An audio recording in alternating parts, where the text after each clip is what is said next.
Health management என்ற தலைப்பில் 4வது வாரமாக நாம் சந்தித்துக் கொண்டிருக்கிறோம்.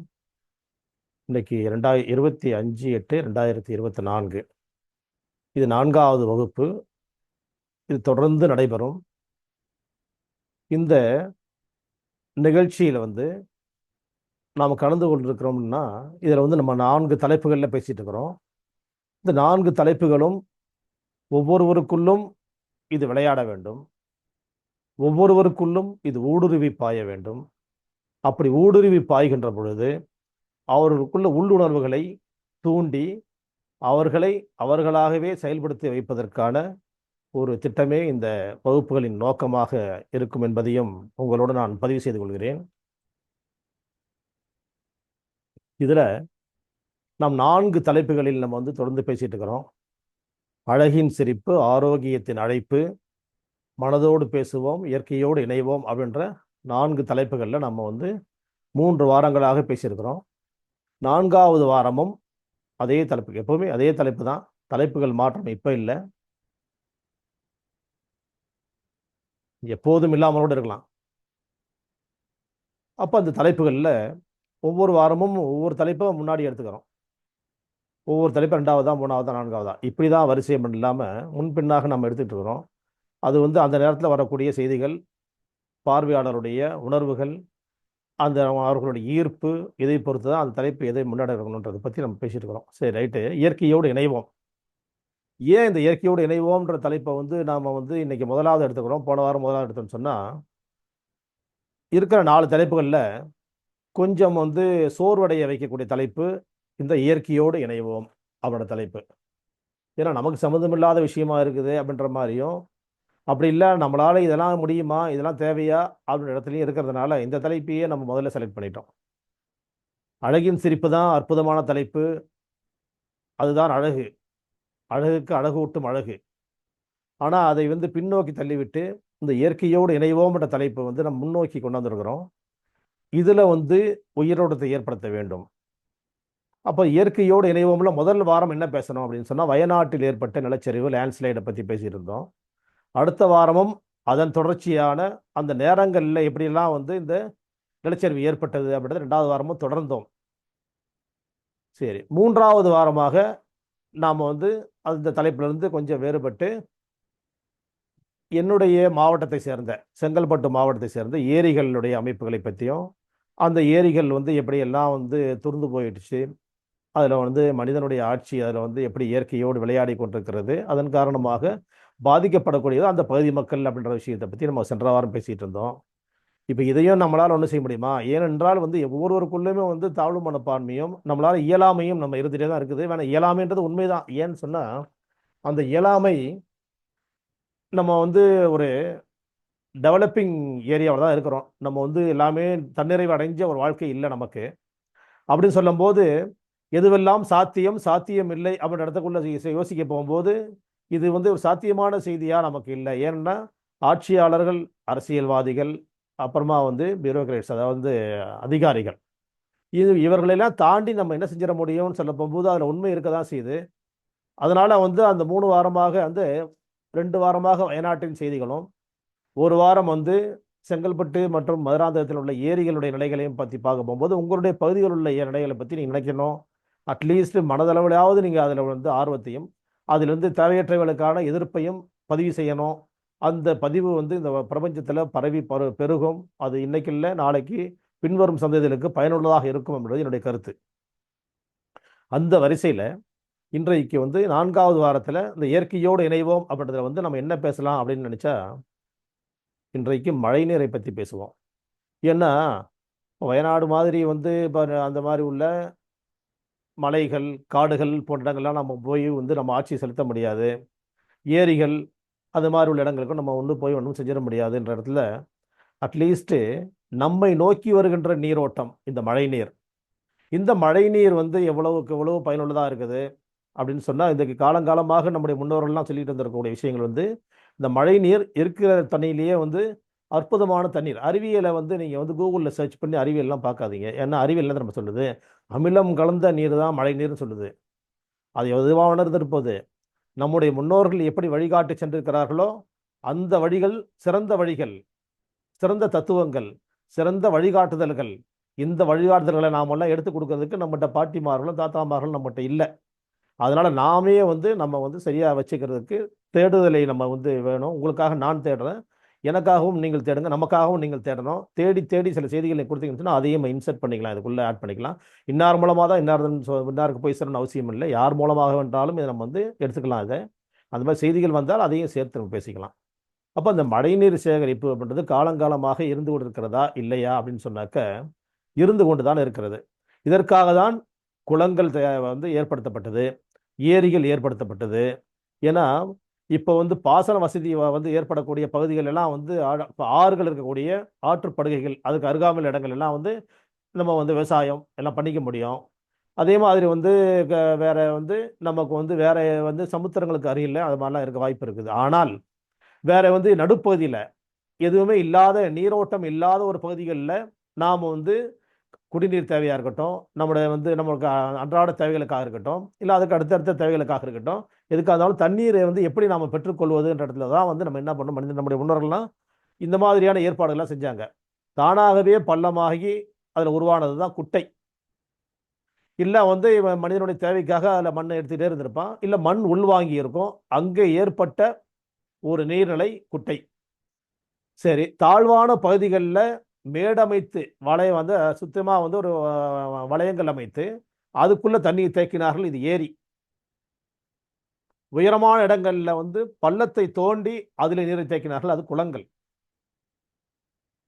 இப்படி தானாக ஏற்பட்ட குட்டைகளோ, ஏற்றமாக ஏற்படுத்தப்பட்ட ஏரிகளோ, பள்ளம் தோண்டி ஏற்படுத்தப்பட்ட குளங்களோ எதுவாக இருந்தாலும் ஒவ்வொரு ஊர்லேயும் தெப்ப குளம்லாம் இருக்கும், கேள்விப்பட்டிருக்கலாம் நம்ம.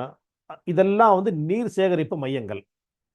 சரி, இதெல்லாம் பொதுவான நீர் சேகரிப்பு மையங்கள் சொன்னா, தனியான நீர் சேகரிப்பு மையங்கள் எங்க இருக்குது அப்படின்னு சொன்னா, ஒவ்வொரு வீடுகளிலும் இருக்கின்ற கிணறுகள், உரைய உள்ள தள்ளி கிணறுகள் ஆழப்படுத்தி அதில் நீர் சேகரிப்பு மையமாக நாம் பயன்படுத்தி கொண்டிருந்தோம்.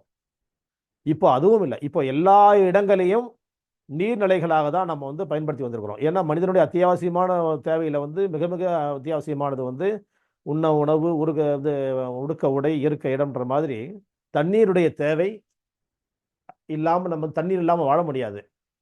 அப்போ அந்த தண்ணீரை எப்படி சேமித்து வைத்துக் கொள்வதுன்ற இடத்துல நாம் கிணறுகள் தான் நமக்கு அதிகமாக பயன்படுச்சு. இப்போ கிணறுகளும் ஆழ்துணை கிணறா போச்சு. அதில் சேகரிப்புக்கு பெருசாக ஒன்று வாய்ப்பு இல்லை. இப்போ அந்த மாதிரி போர் போடுறாங்கன்னு சொன்னால் அதில் எப்படி சேகரிக்க முடியும்? தண்ணி எடுப்பதற்கு மட்டும்தான். எடுப்பதற்கும் கொடுப்பதற்குமான இரண்டு நிலைகள். கிணத்துலேருந்து எடுத்துக்கலாம், கிணத்துக்கு தண்ணீரை கொடுக்கலாம். அப்போது அந்த மாதிரி மழைநீர் போன்ற வடிகால்கள்லாம் ஏற்படுத்தப்பட்டு அங்கே சேகரிமாச்சு. இப்போ அதுக்கான வாய்ப்பும் ரொம்ப குறைஞ்சிட்டே வருது. எவ்வளவோ மனிதன் பின்னோக்கி போய் கொண்டிருக்கின்றான். நாகரிகம் இதெல்லாம் வளர்ச்சிக்கான ஏற்பாடுகள் தான், இந்த மாதிரி ஏற்படுத்தப்பட்டதெல்லாம் நாகரிக வளர்ச்சி. ஆனால் இது நாகரிக வளர்ச்சி இல்லை. நம்ம வீட்டுக்குள்ளே கிணறு வைக்கிறதுக்கே பர்மிஷன் இப்போ வாங்குறது ரொம்ப கஷ்டம். இப்போ பின்னோக்கி போய் கொண்டிருக்கிறோம் அப்படின்றதுக்கான அடையாளம் தான் கிணறுகள் இல்லாமல் போயிடுச்சு. இருக்கிற கிணறுகளையும் மூடிட்டாங்க. செங்கல்பட்டில் நான் குடியிருந்த வீடு, என்னுடைய வீட்டுக்கு எதிரிலேயே ஒரு கிணறு, பெரிய கிணறு இருந்தது. ராட்டின கிணறு, ராட்சச கிணறு கூட சொல்லலாம்.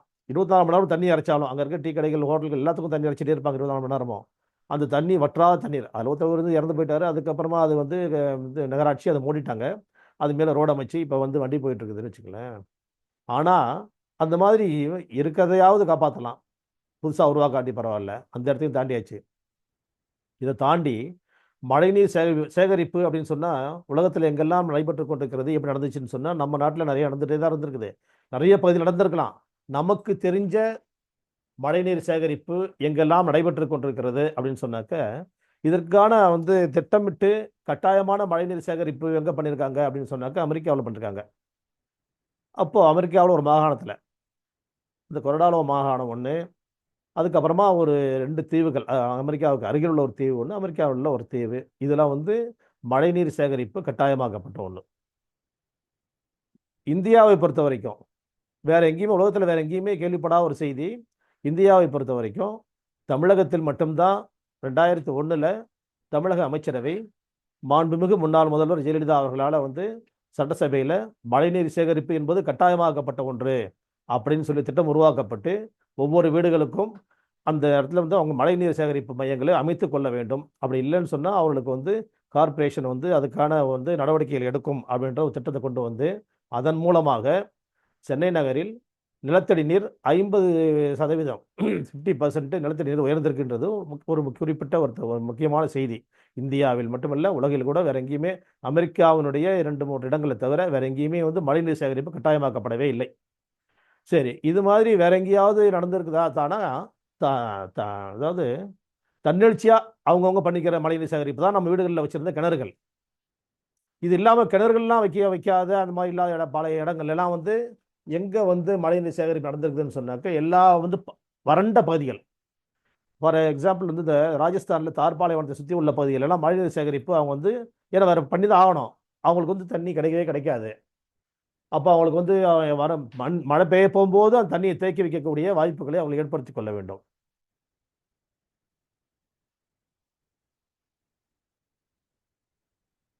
அது மாதிரி அந்த மாதிரி வேற எங்கே பண்ணியிருக்காங்கன்னு சொன்னால், குஜராத் மாநிலம் போர்பந்தர், இதெல்லாம் உங்களுக்கு தெரிந்த ஒரு வார்த்தைகள் தான். அங்கே யார் இருந்தாங்க அப்படின்னு சொன்னால், நம்முடைய தேசத்தந்தை மகாத்மா காந்தியடிகள் அவங்க வீட்டுக்குள்ள மழைநீர் சேகரிப்பு அவங்க வச்சுருந்தாங்க. இது ஒரு முக்கியமாக நம்ம வந்து கவனிக்க வேண்டிய ஒரு செய்தி. ஆரோக்கியத்தினுடைய வாயிலில் வந்து நம்ம வழி திறந்து விட்டவர்களில் வந்து மகாத்மா காந்தியடிகள் இயற்கை மருத்துவம் அந்த மாதிரிலாம் ரொம்ப ஆராய்ச்சியாளர். அவர் வந்து ஒரு லாயர், ஒரு வந்து தேச போராளி, இப்படிலாம் தாண்டி தேசத்தந்தை அதுக்கெல்லாம் தாண்டி அவர் ஒரு உணவு மருத்துவ ஆராய்ச்சியாளர் அப்படின்றதும் நம்ம வந்து உணவு மருத்துவம் போன்ற இடங்கள் எல்லாம் பேசியிருக்கிறோம். அதையும் தாண்டி காந்தியடிகளுடைய இல்லத்தில் மழைநீர் சேகரிப்பு அவர் செய்து மழைநீரை சேகரம் செய்து வைத்து பயன்படுத்தி கொண்டிருந்தார் என்பது ஒரு செய்தி. இதற்கு அடுத்தது வேற எங்க அப்படின்னு சொன்னால், தமிழகத்தில் இந்த நாட்டுக்கோட்டை நகரத்தார் செட்டிநாட்டு அரசர்கள் வாழ்ந்த அந்த பரம்பரையினர் வந்து வசித்துக் கொண்டிருக்கின்ற பகுதிகள் தேவகோட்டை, காரைக்குடி, சிறுகூடல்பட்டி, இப்படிப்பட்ட சிறுவயல், இந்த மாதிரி இடங்கள் எல்லாம் ஆட்டோமேட்டிக்காகவே எவ்வளவு பெரிய கோடீஸ்வரர்களாக இருந்தாலும் சரி, அவங்களோட மேல் கூரைகளை வந்து அவங்க வந்து ஓடுகளில் தான் வச்சுருந்தாங்க. ஏன்னா ஓடு தண்ணி உரியாது, நாட்டோடுகள் வந்து தண்ணியை உரியாது. அதுலேருந்து வடிகால்களை ஏற்படுத்தி நடுக்கூடத்தில் 4 மூலைகள்லையும் வந்து அவங்க அந்த குழாய்களை அமைச்சு அது கீழே வந்து ஒரு பித்தளை அண்டாக்களையோ வேறு விதமான அண்டாக்களையோ வச்சு தண்ணியை வந்து மேலே துணி கட்டி தர மாதிரி கட்டிட்டு அதில் வந்து அவர்கள் மழைநீரை சேகரித்து வைத்துக் கொண்டிருந்தார்கள். நடுக்கூடத்தில் 4 மூலையிலும் தண்ணி சேகரிப்பு நிலையங்களாக பயன்படுத்தி கொண்டிருந்தார்கள். இன்றைய வரைக்கும் இன்றைக்கும் நாட்டுக்கூடத்திய நகரத்தாருடைய வீடுகளில் அதெல்லாம் இருந்துகிட்டு இருக்குதுன்றதும் ஒரு செய்தி குறிப்பு இருக்குது. இப்படி வந்து நமக்கு வந்து உலகெங்கிலும் எங்கேயுமே இல்லாத கட்டாயமாக்கப்பட்டது வந்து இப்போ தமிழ்நாட்டில் தான் கட்டாயமாக்கப்பட்டது. அது உண்மையிலேயே வந்து அந்த முன்னாள் முதலமைச்சர்களுக்கு நாம் நன்றியோடு நம்ம நினைவு கூற வேண்டிய ஒரு நேரம் இது. அந்த மாதிரி ஒரு கட்டாயப்படுத்துறதுனால தான் வந்து நாம் வந்து இன்னைக்கு கொஞ்சமாவது சென்னை நகரத்திற்கு தண்ணீர் கிடைத்து கொண்டிருக்கிறது. இன்னைக்கு 50%. ஏன்னா இன்னைக்கு எத்தனையோ காரணங்களால் நிலத்தடி நீர் வந்து உள்ளே போயிட்டே இருக்குது. இந்த ஒரு பக்கம் வந்து கடல் நீர் வந்து நமக்கு வந்து அது பயனில்லாதான் இருக்குது. அப்படிப்பட்ட இடங்கள்ல இந்த இடத்துல அந்த திட்டம் வந்து ரொம்ப அற்புதமாக செயலாக்கப்பட்டு கொண்டிருந்தது. இன்னைக்கு வந்து அந்த அளவுக்கு வந்து இந்த அரசு அதிகாரிகளை நடத்துகிறாங்களான்னு தெரியாது. ஆனால் வந்து அது நடைமுறைப்படுத்தப்பட்டு இப்போவும் நடைமுறை இருக்குது தான் செய்யுது. அது வந்து இன்னும் வந்து முடிவு கொண்டாடல, நடந்துட்டு தான் இருக்குது. அந்த வேகம் இப்போ இல்லை, நம்ம கேள்விப்படல. அந்த மாதிரி வந்து தீவிரமான ஒரு சூழ்நிலை இப்போ இல்லை. சரி, இப்போ நாம் என்ன செய்யலாம்னு சொன்னால், நாமளே வந்து ஏன் அந்த மாதிரி ஏற்படுத்தி கொள்ளக்கூடாது என்ற செய்தி தான் வந்து இன்றைக்கு முதலாவது செய்தி. முதலாவதாக இந்த வந்து மழைநீர் சேகரிப்பு இப்படிலாம் எப்படி பாருங்கள், அமெரிக்காவில் மழைநீர் சேகரிப்பு, அப்புறம் அதே மாதிரி குஜராத்தில் மழைநீர் சேகரிப்பு, தார்பாலம் சுற்றியுள்ள பகுதியில் மழைநீர் சேகரிப்பு, நம்ம தமிழகத்தின் காரைக்குடி அது மாதிரி சுற்றி உள்ள அந்த தேவகோட்டைமா வந்து செட்டிநாட்டு குடும்பங்கள் வசிக்கக்கூடிய பகுதிகளில் மழைநீர் சேகரிப்பு, இதெல்லாம் நமக்கு தெரிஞ்சது. அவங்கவுங்களுக்கு தெரியாது எவ்வளவோ பேருக்கு எவ்வளோ தெரிஞ்சிருக்கோம். நம்ம வந்து தெரிந்தவைகளிலிருந்து தெரியாதவைகளை நோக்கி நம்ம பயணிக்கலாம். அந்த மாதிரி வந்து நம்ம வந்து எந்த ஒரு சொந்த வீட்டில் நம்ம இருந்தால் கண்டிப்பாக மழைநீர் சேகரிப்பை நம்ம வந்து ஏற்படுத்தி கொள்ள வேண்டும். அப்படி இல்லாத போது வந்து இப்போ காந்தியடிகள் எப்படி அவங்க வீட்டில் வந்து மழை சேகரிச்சாங்கன்றோ அந்த மாதிரியான முறைகளில் நாமும் தற்காலிகமான மழைநீர் சேகரிப்பு அமைப்புகளை கூட ஏற்படுத்தி நம்ம சேமித்து வைக்கலாம். இல்லை அட்லீஸ்ட் மொட்டை மாடியில் வந்து ஒரு சில பாத்திரங்களை வச்சாவது மழைநீர் சேகரிப்பை நம்ம வந்து பயன்படுத்தி கொள்ளலாம். இப்படி வந்து மழைநீருடைய பயன்கள் அது அமிலமழையாக தான் பொழியுது. அதில் வந்து பெருசாக ஒன்றும் வந்து மற்ற தண்ணீருடைய தேவைகளை தாண்டி அது அற்புதமானது ஒன்று இல்லைன்னு சொல்லி தான் இது சொல்லுது, அறிவியல் சொல்லுது. நம்ம அறிவியல்லாம் ரொம்ப கவனிக்க வேண்டிய அவசியம் இல்லை.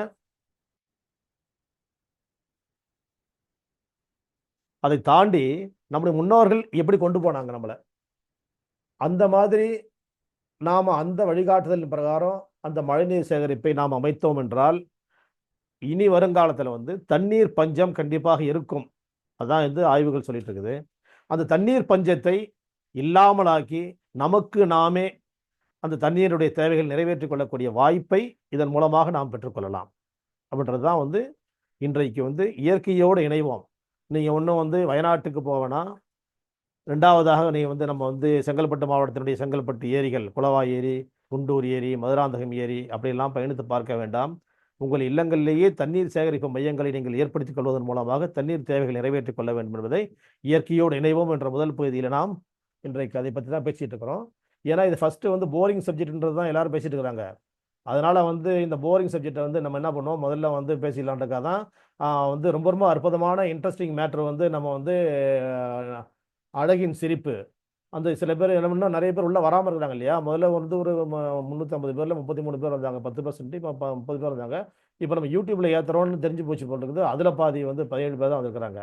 அதனால வந்து சில பேர் லேட்டாக வர வந்துருக்குறாங்க. அதனால நம்ம என்ன செய்யறோம்னு சொன்னால், இனிமேல் வந்து யூடியூப்ல ஏற்றாமல் விட்டுறலாம், ரெக்கார்ட் பண்ணாமல் விட்டுறலாமான்றது யோசனை பண்ணிட்டு இருக்கிறேன் நான். ஏன்னு சொன்னால் இது வந்து குறைவாக இருக்க போகும்போது பயன் குறைவு. பயன் குறைஞ்சாலும் வந்து ஒருவர் கூட இப்போ ஒருவர் மட்டுமே உட்கார்ந்திருந்தாலும் தொடர்ந்து நடக்கும். ஏன்னா ஒரு ரெக்கார்ட் பண்ணுறதுக்கு ஒருத்தர் உட்காரணும் இல்லையா. அப்போ அவர் உட்கார்ந்தா கூட இது தொடர்ந்து நடக்க தான் செய்யும். ஏன்னா பதிவுகள் வந்து மிச்சம் தேவைப்படுது. எதிர்காலத்தை நோக்கிய சிந்தனை இருக்குது. எதற்காக இந்த வகுப்புகள் அப்படின்றது தான் இப்போ நம்ம பேச போகிறோம்.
பேசுனாதான் ஆடிபிளாக இருக்கும். நான் ஒன்றும் பேசலை, பேசிட்டு தான் இருக்கிறேன். ஒரு சின்ன பிரேக்கு. சரி, ரைட். இப்போ வந்து இந்த மழைநீர் சேகரிப்பு பற்றி பேசிட்டு இருந்தோம். இப்போ இயற்கையோடு இணைவோம் அப்படின்ற தலைப்பு வந்து உங்களுக்கு ரொம்ப போரிங்காக இருந்ததுன்னா அது ஒரு தலைப்பு எடுத்துடலாமான்னு யோசிங்க. நான் எடுக்க விரும்பல, எடுக்கலாமான்னு யோசிச்சுட்டே இருங்க. இந்த வகுப்பின் நோக்கம், தொடர்ந்து இந்த வகுப்புகள் எதுக்காக நடைபெறுகின்றது அப்படின்னு சொன்னாக்க, நம்முடைய தொடர்பில் இருக்கக்கூடிய நோயாளிகள், அதாவது சிகிச்சையில் இருக்கக்கூடியவங்க, நோயாளிகள்ன்றதை விட சிகிச்சையில் இருக்கக்கூடியவர்கள், நம்மளோட தொடர்பில் இருக்கக்கூடியவர்கள், இவருக்கெல்லாம் வந்து முதல்ல செய்திகள் வந்து நம்ம வந்து என்ன பண்ணிட்டு இருக்கிறோன்றதை தாண்டி எப்பவுமே வந்து இன்னொருத்தருடைய உதவியோடு தான் வாழணுமா அப்படின்னு சொன்னா அப்படி இல்லை. நாமளே பார்த்துக்கிறதுக்கு என்ன வாய்ப்புகள் இருக்குது, அந்த வாய்ப்புகளை எப்படி தேடிக்கொள்வது என்பதற்கான திட்டம் தான் இதனுடைய அடித்தளம். முதல்ல புதுசா யாரும் வந்து அவங்க வந்து என்னன்னு புரிஞ்சு வர்றதுக்கு உள்ள ஏற்கனவே வந்து கொண்டிருந்தவர்களுக்கு இப்போ நிறைய பேர் அட்டம்ப்ட்லாம் பார்த்தோம்னா எவ்வளோ அட்டம்ப்ட், எத்தனை லட்சங்கள் அட்டம்ப்ட், எத்தனை ஆயிரக்கணக்கான நோயாளிகள் நம்ம பார்த்துருக்குறோம் அப்படின்னு சொல்லி பார்க்கும்போதெல்லாம் மிகப்பெரிய கணக்கு. சரி, இப்போ அதில் வந்து எத்தனை பேர் வந்து அவங்கவுங்க அவங்களே பார்த்துக்கிறாங்க அப்படின்னு சொன்னால் அது வந்து மிக மிக குறைவாக இருக்குது. அதில் இன்னும் இப்போ வந்து அவங்க என்ன பண்ணுறாங்கன்னா இன்னொரு மருத்துவர் தேடி போகிறாங்க. நான் எப்போவுமே சொல்கிறது வந்து நான் தான் வந்து கடைசி டாக்டர் அப்படின்றது தான் என்னுடைய நம்பிக்கையினுடைய ஆழம். அப்போ என்னை தாண்டி டாக்டர் இல்லையா அப்படின்னு சொன்னால், என்னை தாண்டி வந்து மிகச்சிறந்த டாக்டர் யாருன்னு சொன்னால் அது நீங்கள் தான் நினைப்பேன் நான். ஏன்னு சொன்னால், என்னை தாண்டிய அதிகமாக உங்கள் உங்கள் உடம்பை பற்றி யாருக்கு தெரியும், உங்கள் மனசை பற்றி யாருக்கு தெரியும்னு சொன்னால் உங்களுக்கு தான் தெரியும். சரி, உங்களால் முடியாமல் போயிட்டால் அது உங்களை படைத்தவரிடத்தில் உங்களை ஒப்படைத்து விடுங்கள். இந்த ஸ்டெப்ஸ் தான் வைக்க சொல்றேன் நான். அப்போ இருக்கிறதுலயே தி பெஸ்ட் டாக்டர் நான் தான் அப்படின்ற இடத்துல நான் இருக்கிறேன். நம்பர் 1. ஏன்னா அதுல வந்து மாற்று கருத்தை என்னால் ஏற்படுத்திக்க முடியல. ஏன்னா நம்ம சரியான பாதையை தேர்ந்தெடுத்து தான் போயிட்டு இருக்கிறோன்றதான் என்னுடைய கருத்து. அந்த சரியான பாதை எது அப்படின்னு சொன்னா இயற்கையான பாதை தான் சரியான பாதை. எத்தனையோ பேர் முரண்பட்டு போயிருப்பாங்க. இப்ப யாரையும் நம்ம அவங்களை குறையால நினைக்கல. நம்ம எப்படி நினைக்கிறோம்னா அவங்களுக்கு இந்த பயணம் வந்து புரியாம போயிடுச்சே அப்படின்னு நினைக்கிறேன் நான். ஒரு உதாரணத்துக்கு ஒரு சமீபத்தில் என்கிட்ட இருந்து ஒரு பேஷண்ட் நின்று போயிட்டாரு. நான் சொன்னேன் வந்து அவர் வந்து அப்பப்போ வந்து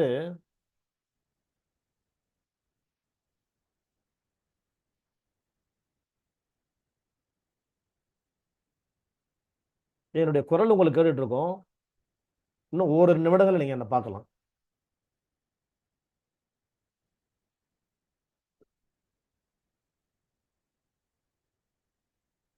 அப்போ அவங்க நின்று ஒருத்தர் வந்து என்னை வந்து பார்த்தாரு. நான் சொன்னேன் வந்து அவரு வந்து வந்து எப்பவுமே வந்து அவசர அவசரமா வந்து அவசர அவசரம் போயிட்டு இருக்காரு. என்னுடைய ஃபீல்டு அந்த மாதிரி இருக்கு, என்னோட ஒர்க் அந்த மாதிரி இருக்குது. ஹீ ஷீ அப்படின்றத தாண்டி இட்டுன்ற இடத்துல இருக்காரு அவரு. அப்புறம் என்ன அர்த்தம்னு சொன்னா ஐடி ஃபீல்டில் ஒர்க் பண்ணுறவங்கள நான் இட்டுன்னு சொல்லிட்டு தான் இருக்கிறேன் நான். ஏன்னு சொன்னால் அந்த ஸ்ட்ரெஸ்ஃபுல் ஜாப்குள்ள அவங்க மாட்டிகிட்டு போகும்போது அவங்க வந்து சுயமாக அவங்களுடைய உணர்வுகளே இல்லாமல் போய் எப்படி அவங்க வந்து அன்றாட வாழ்க்கை நடத்தி கொள்வதுன்னே தெரியாமல் இருக்கிறாங்க.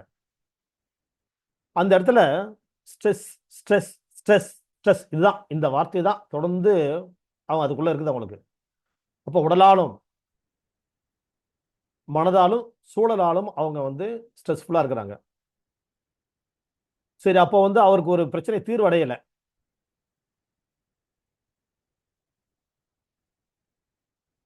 வெளிப்படையாக சொல்லணும்னு சொன்னால் அந்த பேஷண்ட்டு என்கிட்ட வந்து அவருடைய குடும்பத்தில் இருக்க பார்க்குறாங்க. அவர் மட்டும் வந்து டிவியேட் ஆகி வெளியே வந்துட்டார். ஏன் இந்த செய்தியை சொல்கிறேன்னு சொன்னால் வெளியே வந்துட்டு அவர் வேறு டாக்டரை போய் பார்க்குறாரு.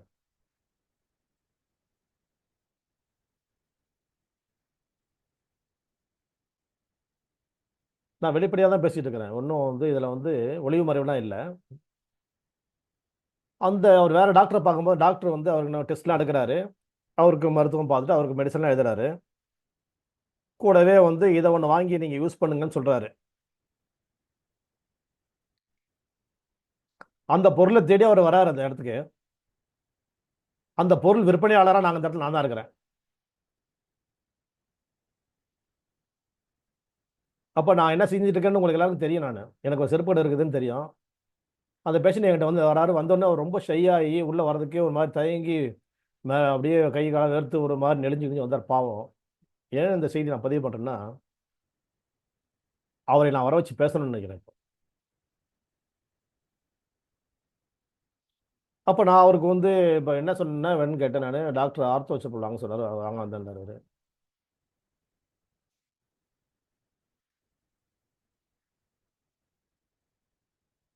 இது எவ்வளவு வந்து ஆழமான ரணத்தை எனக்குள்ள ஏற்படுத்தி இருக்குதுன்றது தான் இங்கே செய்தி. அவர் என்கிட்ட வந்து வாங்கிக்கிறதுக்கோ நான் எடுத்து கொடுக்கறதுக்கோ வந்து அந்த ஹெசிடேஷன் ஒன்றும் இல்லை. அவருக்கும் தயங்குறாரு. எனக்கு ஒன்றும் ஹெசிடேஷன் கிடையாது. எனக்கு தொழில் இது, கூடுதல் தொழில். ஆனால் அவர் வந்து இதுதானா அவருக்கு தீர்வு அப்படின்னு சொல்லி இது தீர்வே இல்லையே.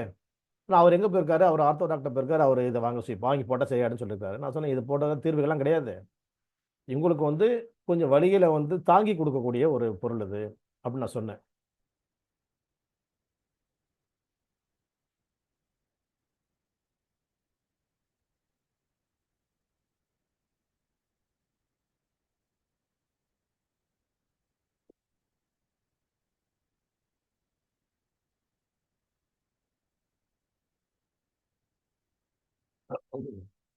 அப்போ நான் ஒரு விற்பனையாளராக அவர் கொடுத்தேன்.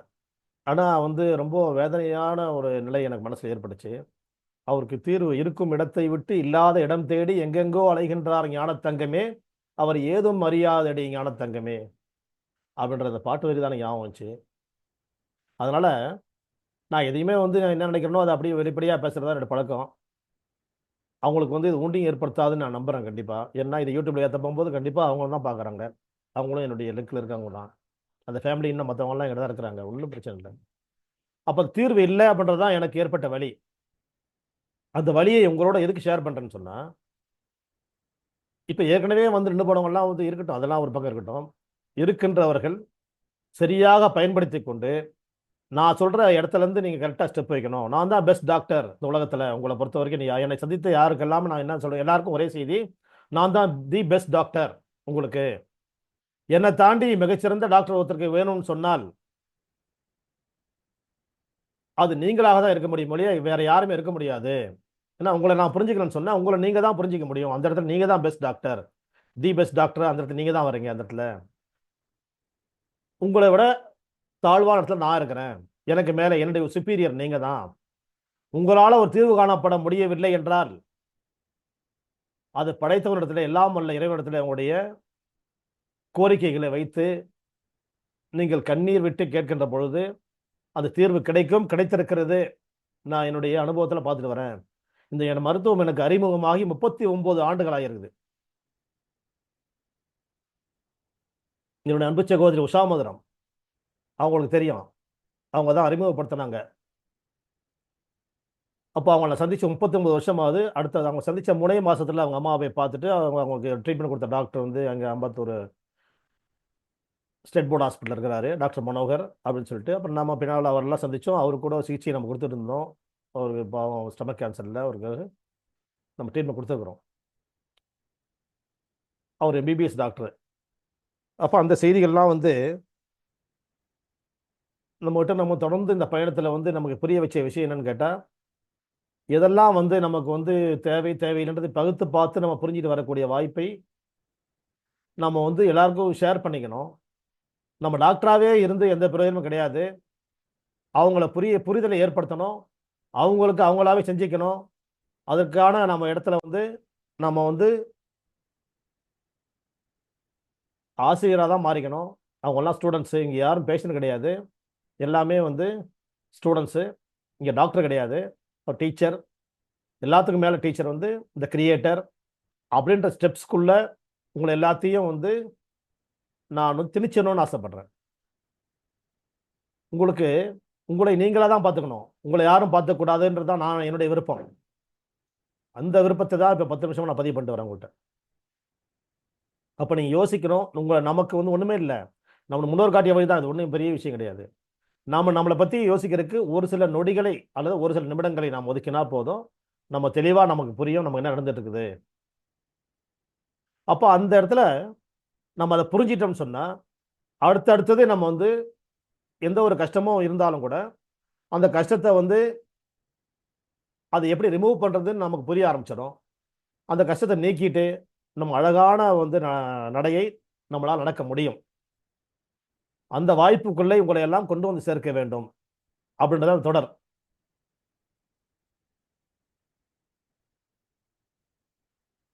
அதனால எதுக்காக இந்த 4 தலைப்புல பேசிட்டு இருக்கிறோம், 80 நிமிஷம் ஒவ்வொரு வாரமும் உட்கார வச்சு பேசுற என்ன அர்த்தம் இருக்குதுன்றதை யோசிக்க போகும்போது,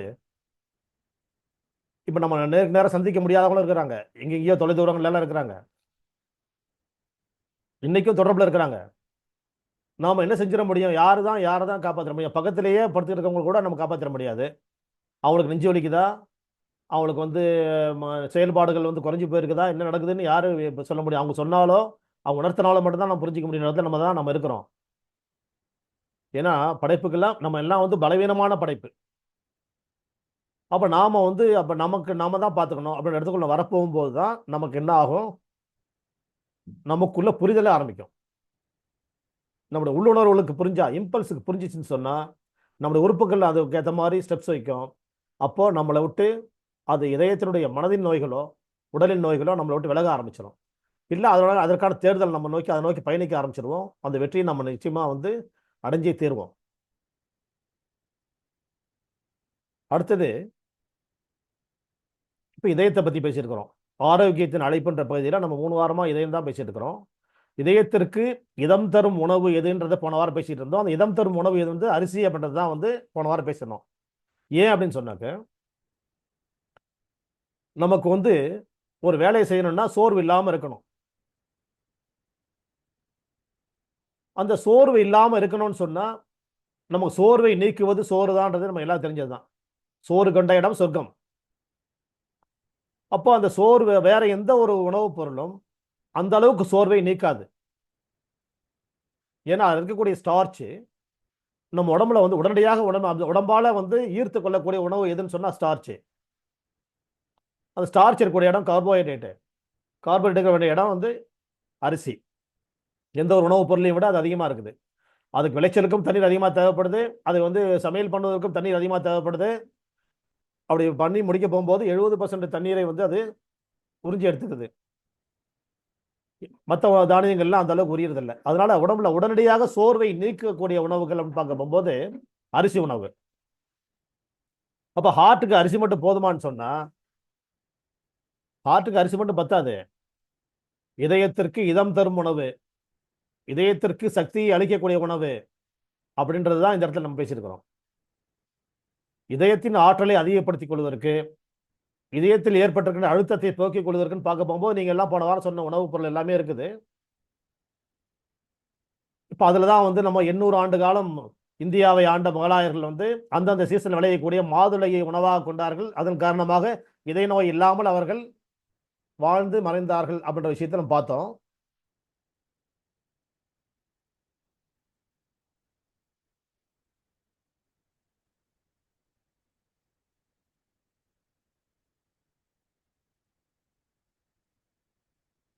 அப்போ அந்த மாதுளை வந்து நமக்கு தேவைப்படுதான்னு சொல்லி பார்த்தா நம்ம மாதுளை தேவைப்படுது. செம்பருத்தி குடிநீர் தேவைப்படுது. இப்படி ஒவ்வொன்றா நம்ம பார்த்து போன வாரம் நீங்க சொன்ன பொருள் எல்லாமே தேவைப்படுறது தான் செய்யுது. இருந்தாலும் அத்தியாவசியமான உணவுப் பொருள் அப்படின்னு சொல்ல போகும்போது மற்றதெல்லாம் இல்லாமல் மனிதன் உயிர் வாழ முடியும். எல்லாமே எல்லா இடத்துலையும் கிடைக்காது. அரிசி நம்ம எல்லா இடத்துலையும் கிடைக்குது. இந்த உணவை பற்றி நம்ம நிறையா வந்து நம்ம பேசலாம். அப்போ நடுவில் முதல்ல வந்து இதயத்தை பற்றி பேசிட்டு இருக்கிறோம் இல்லையா, அதுக்கெல்லாம் ஒரு முடிவுக்கு வரப்போகும்போது நம்ம இன்னும் சில உணவுகளை பற்றி பேசுவோம். இப்போ இதயத்திற்கு சுமைகள் அதிகமாக சேர்ந்துருச்சு, அது நோய்களை வெளிப்படுத்துதுன்னு சொன்னால் பல காரணங்களை நம்ம சொல்லிட்டே இருக்கிறோம். மீண்டும் ஒரு முறை ஒரு சில நொடிகள் அதை நினைவுபடுறேன் நான். இதயத்தினுடைய செயல்பாடுகள் எங்கே தொடங்குது அப்படின்னு சொன்னால் நம்முடைய ஜெனிட்டல் ஆர்கன்ஸ்லேருந்து தொடங்குது. ஜெனிட்டல் ஆர்கன்ஸ் எப்படின்னு சொன்னால் அங்கேருந்து நம்ம பெற்றோரிடமிருந்து நமக்கு வரக்கூடிய ஆற்றலிருந்து தான் அந்த செய்தி ஆரம்பிக்குது. இதயத்தினுடைய செயல்பாடுகள், அவங்களுடைய இதயமும் ஒன்றா கலக்க போகும்போது ஏற்படக்கூடிய அந்த ஃபிசிக்கல் அப்புறம் மென்டல் ஸ்டேட் தான் வந்து அடுத்த ஜெனரேஷனுக்கான விதைகளை விதைக்கின்ற பொழுது அதுக்குள்ளே வந்து அந்த டிரான்ஸ்ஃபார்ம் ஆகி உள்ளே வருது. அந்த ஜெனட்டிக் மேட்டருக்குள்ளேருந்து தான் ஆரம்பிக்குது. அதற்கு அடுத்ததாக வந்து இதயத்திற்கான நோய்களுக்கான காரணங்களில் வந்து நாளமில்லா சுரப்பிகளை பற்றி பேசியிருந்தோம். அதுக்கு அடுத்ததாக வந்து நம்முடைய செயல்பாடுகள், food style, work style and life style அப்படின்னு சொல்லி பேசணும். இதுதான் நம்ம வந்து 2 உறுப்புகளை கெடுத்துக்கிறோம்னு சொல்லி பேசுகிறோம். ஒன்று லிவர், இன்னொன்று லங்ஸு. இது காரணமாக தான் வருது. இந்த ட்ராவல்லாம் தாண்டதுக்கு அப்புறமா தான் வந்து ஹார்ட்டுக்குள்ளேயே வருது. அப்போ எவ்வளோ தூரம் ட்ராவல் இருக்குதுன்றது யோசிக்கணும் நீங்கள், அவ்வளோதான். சரி, இப்போ வந்து அந்த மாதிரி ஒரு ஹார்ட் அட்டாக் வருதுன்னு சொன்னால் இதெல்லாம் தாண்டி தான் வர முடியும். ஹார்ட் அட்டாக் வரப்போகும்போது வந்து கண்டிப்பாக வந்து தீவிரமான நிலை, அது தீவிரமான நிலையை வந்து எப்படி புரிஞ்சுக்கணும்னா அது 3 நாள் முன்னாடி தெரிய ஆரம்பிச்சிடும் நமக்கு. 72 மணி நேரம் ஹார்ட் அட்டாக் வந்தோடனே ஹாஸ்பிட்டல் அட்மிட் பண்ண போகும்போது டாக்டர் சொல்லக்கூடிய வார்த்தை என்னன்னு சொன்னால் கோல்டன் ஹார்ஸ், இது தங்கமான நேரம், 72 மணி நேரம் அப்படின்னு சொல்லுவாங்க. ஆனால் அந்த அட்டாக் வர்றதுக்கு 72 மணி நேரம் முன்னாடியே அறிகுறி இருக்குன்னா நான் இப்போ சொல்லிட்டு வரேன் உங்கள்கிட்ட. 72 மணி நேரத்துக்கு முன்னாடியே தெரிஞ்சிடும். ஹார்ட் அட்டாக் 2 விதமாக பிரிச்சுக்கலாம் நம்ம. பெயின்ஃபுல் அட்டாக்கு, இன்னும் சைலண்ட் அட்டாக்கு. இந்த பெயின்ஃபுல் அட்டாக்னு சொன்னால் நமக்கு நெஞ்சு வலிக்கும், தொண்டையிலேருந்து நெஞ்சு பகுதி ஃபுல்லாக வந்து அடைச்ச மாதிரி ஒரு உணர்வு இருக்கும். அந்த இடத்துல மூச்சு விட முடியாது, குமட்டலும் வாந்தியும் இருக்கும், மயக்கமாக இருக்கும், தலை சுற்றல் இருக்கும், வேர்க்கும், மார்பிலிருந்து இடதுகை முழுக்கவும் வலி ஏற்படும். வலி தீவிரமாகின்ற பொழுது அவர் மயக்க நிலைக்கு போய் விடுகிறார். அந்த கான்சியஸ் ஸ்டேட்லேருந்து அவர் வந்து அன்கான்சியஸ் ஸ்டேட் போகும்போது, உணர்வற்ற நிலைக்கு போகும்போது, அவருக்கு ஹாஸ்பிட்டலுக்கு போகும்போது அவர் அட்டாக் வந்திருக்குன்றது டாக்டர் கன்ஃபார்ம் பண்ணுறாங்க. இதுதான் பெயின் வந்து வரக்கூடிய அட்டாக்கு. சைலண்ட் அட்டாக்கு வந்து வேற விதமான சிம்டம்ஸ் இருக்குது. காமன் சிம்டம்ல வந்து பார்க்க போகும்போது வியர்க்கிறதுன்றது ஒன்று,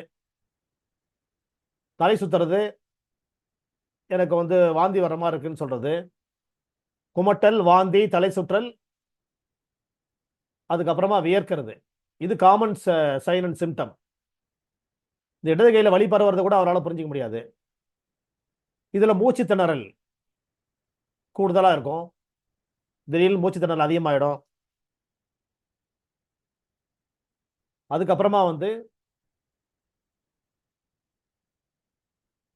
சைலண்ட் அட்டாக்ல வந்து மிக மிக முக்கியமாக கவனிக்க வேண்டியது வந்து சோர்வு.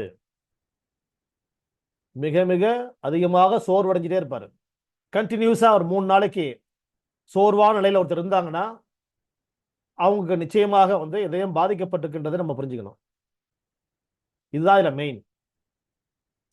சோர்வு, கழுத்து தோள்பட்டையில் வரக்கூடிய வலி, பின்மண்டை, கழுத்து, தோள்பட்டையில் வரக்கூடிய வலி, எதுலையுமே ஒரு ஆர்வமின்மை,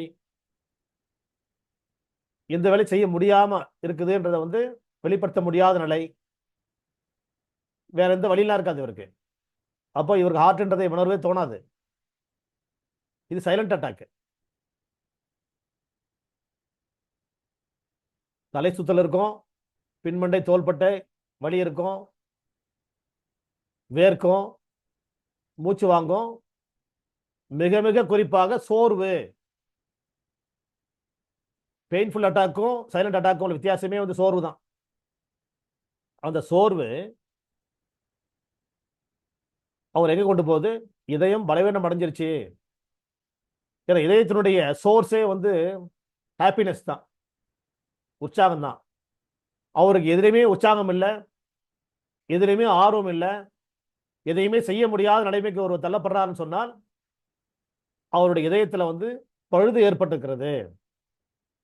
இதயத்திற்குள்ள பழுது வர்றதுக்கு ரொம்ப காலமாகும். அப்ப ரொம்ப காலம் கவனிக்கப்படாம இருக்க போகும்போது தான் அந்த ஹார்ட்டுக்குள்ள அந்த பிரச்சனை வருது. அப்ப அந்த பிரச்சனையை முன்கூட்டியே யூகிக்க போகும்போது சோர்வு அடைஞ்சிட்டாலே நம்ம வந்து சோர்வை வந்து நீக்குவதுதான் நம்ம சோர்வுன்னு பேசிட்டு இருந்தோம் இல்லையா? அப்போ வந்து என்ன பண்ணணும்னா உடனடியாக செய்ய வேண்டியது அவருக்குள்ள என்ன செய்யுதுன்ற முதல்ல வந்து அவர் வந்து கவனிக்கணும். காற்றோட்டமான அறை, காற்றோட்டமான உடைகள், தளர்வான உடைகள், காட்டன் அந்த மாதிரி. அதுக்கப்புறம் லேசான உணவு, அது போன வாரம் பேசணுமே, மலச்சிக்கல் இல்லாத உணவு. அது மாதிரி லேசான உணவு, ஓய்வு. எந்த ஒரு வேலையும் அவர் வந்து ஒத்தி வைக்கிறது தான் சிறப்பு. இதை பார்த்துடுறேன், இதை முடிச்சுட்டு பார்த்துக்கலாம் அப்படின்ற மாதிரி எந்த இடத்துலையுமே வந்து ஒத்தி வைக்க கூடாது.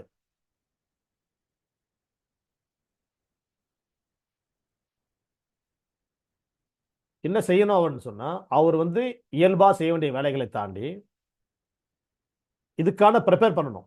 இந்த சோர்வை போக்குவதற்கான வேலையா மாத்திக்கணும். லேசான வேலை, உட்கார்ந்தோ படுத்துக்கிட்டோ செய்ய வேண்டிய வேலைகள். இந்த நேரத்தில் வந்து தண்ணீர் தாகத்தை பத்தி அவர் யோசிக்கணும். ரெஸ்ட்லெஸ்னஸ், அமைதியற்ற நிலை எது இருந்தாலும் அதை அப்புறப்படுத்தணும். சவுண்ட்ஸோ இல்லை லைட்டோ இல்லை வேறு விதமான சூழல்களோ ஏதாவது ஒரு பிரச்சனை நடந்துட்டு இருக்கும். அப்போதான் அவர் ஓங்கி வந்து மொபைலில் பேசுவார். ஏன் வந்து ஒத்தி வைக்கணும் வேலைகளை, ஒத்தி வைக்கக்கூடாதுன்னு 2 விஷயங்கள் சொல்லிட்டு இருக்கிறேன். இதெல்லாம் ஒத்தி வைக்கணும். எதோ ஒத்தி வைக்கணுமோ அதெல்லாம் ஒத்தி வச்சிடணும். அப்போ கூட இருக்கிறவங்க ஒத்துழைப்பு இல்லாமல் செய்ய முடியாது. நான் டிவி சவுண்டாக தான் போட்டுருப்பேன், லைட்டெல்லாம் போட்டு தான் இருப்பேன்னு மற்றவங்க சொல்கிறாங்கன்னு சொன்னால் அவர் காப்பாற்றப்படுவதற்கான வாய்ப்புகள் அவங்க தான் குறைக்கிறாங்கன்றதையும் நம்ம புரிஞ்சுக்கணும். அந்த 72 மணி நேரம் அவர் சூழல்லாம் அமைதியாக இருக்கணும். லேசான உணவு, காற்றோட்டமான அறை, அமைதியான முறை தூக்கம், கழிவுகள் நீக்கப்பட வேண்டும். அதுக்கான முயற்சி லேசானதான் எடுக்கணும். ஸ்ட்ரெயின் பண்ணி அதெல்லாம் அந்த முயற்சி எடுக்கக்கூடாது. அந்த நேரம் பார்த்து நான் வந்து எனக்கு மலச்சிக்கலாக இருக்குது, பேதி மாத்திரை சாப்பிட்றேன் அப்படின்னா சாப்பிடக்கூடாத நேரம் அது. அதில் இடத்துல தாண்டியாச்சு. இப்போ இன்னும் இதை பற்றி கூடுதலாக வந்து நம்ம பேசணும். ஹார்ட்டை பற்றி நம்ம மறுபடியும் அடுத்த வாரம் பேசுவோம். ஆரோக்கியத்தின் அழைப்பு இன்னும் நம்ம நிறைய இருக்குது. இதயத்தை பற்றி நிறைய செய்திகள் பேசணும். இப்போ இந்த ஹார்ட் அட்டாக் வரக்கூடிய 2 விஷயங்களையும் நம்ம மறுபடியும் அடுத்த வாரம் வந்து தொடருவோம். 3வது தலைப்பு அழகின் சிரிப்பு. இப்போ முதல் வாரம் அழகின் சிரிப்பு அப்படின்னு சொன்ன உடனேயே நம்ம வந்து என்னடா சிரிப்பை பற்றி பேச போறாருன்னு பார்த்தாக்க, அதிகாலை பொழுது அப்படின்ற பற்றி பேசிட்டு இருந்தோம். அன்றாடம் கொண்டாடும் காலை பொழுது. எத்தனை பேருக்கு அந்த வாய்ப்புகள் கிடைத்திருக்கின்றது, அந்த கொண்டாட்டத்தில் இத்தனை பேர் கலந்து கொண்டிருக்கின்றோம் அப்படின்னா மிக மிக குறைவான சதவீதம் தான் இருக்கிறாங்க அதில். அதான் முதல் வாரமும் 2வது வாரமும் அதே தான். அப்போ 2வது வாரம் என்ன பண்ணோம், அதுக்கான ப்ரிப்பரேஷன்ஸ் பற்றி பேசணும். அதிகாலை பொழுது எழுந்துக்கணும்னா அதுக்கு முன்கூட்டியே நம்ம எடுக்க வேண்டிய வேலைகள் என்னென்ன செய்யணும் அப்படின்னு தயாரிப்பு என்ன. 8 மணி நேரம் தூங்கணும். அப்போ 8 மணி நேரம் தூங்கணும், 9 மணிக்கு முன்னாடி வந்து நம்ம சாப்பிடணும். அப்போ தான் வந்து சூரிய உதயத்துக்கு முன்னாடி எழுந்துக்க முடியும் அப்படின்ற விஷயத்தை நம்ம பேசணும் 2வது வாரம்.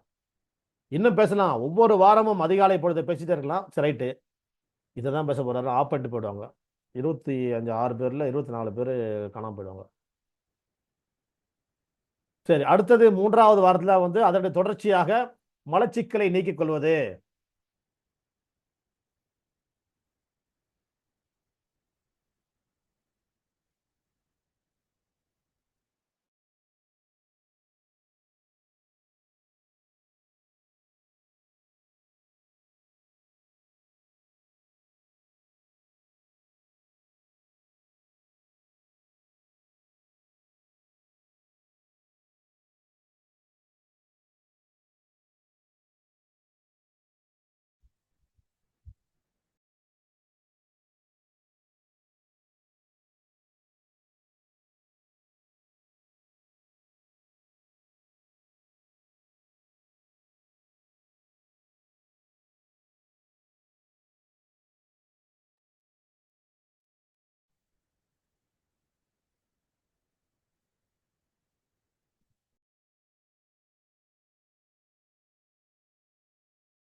மியூட் ஆயிடுச்சா?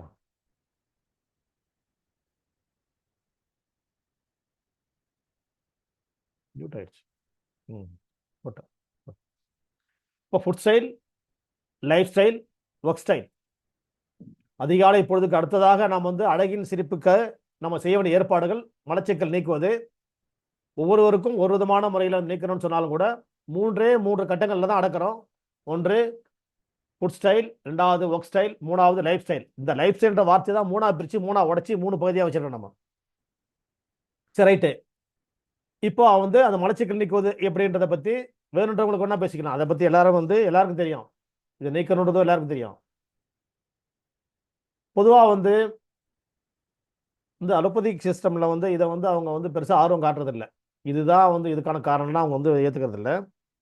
என்னுடைய ஆராய்ச்சிகளில் வந்து மலச்சிக்கல் வந்து ரொம்ப அதிகமான முறையில் நான் வந்து அதுக்குள்ளே நிறைய விஷயங்களை நான் வந்து ஆய்வு செஞ்சுட்டே வரேன். காரணம் என்னன்னு கேட்டால், என்னுடைய தலைப்பு வந்து பிளட் ப்ரெஷர்.